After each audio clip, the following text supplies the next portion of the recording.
On April 8th, the Wisconsin Legislature introduced a new bill that would make it harder for people to keep their BadgerCare or Medicaid coverage.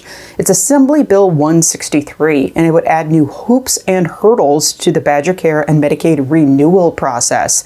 In AB 163, the provisions include making people prove they are eligible to be in Medicaid twice a year instead of once a year, make people apply every time, which would get rid of automatic renewals, and make people fill out the same information on forms even if that information is already recorded or has not changed. It would also take away the Medicaid health and or long-term care coverage for 6 months if a Medicaid participant did not report any change that could affect their eligibility. It also puts a burden on the State Department of Health Services. The bill would require the State Department to do an eligibility redetermination of the entire Medicaid population, over 1.2 million people, by January 1st, 2026.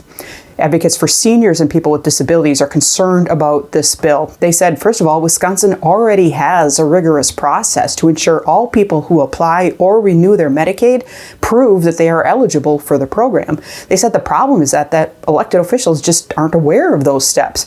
They say elected officials don't know what families have to go through to prove their eligibility every single year. And that includes programs like Family Care, IRIS, CLTS, MAP, BadgerCare, etc.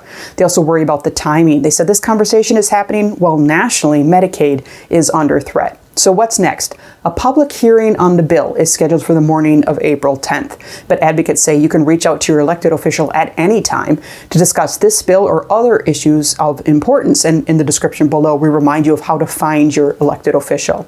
Now, legislation similar to AB 163 had been part of some legislation in the past, and while it made it through the legislature, Governor Evers vetoed those bills. The hope is he might veto this bill as well. We'll keep you posted. In the meantime, you can read AB 163. We link to it in the description below.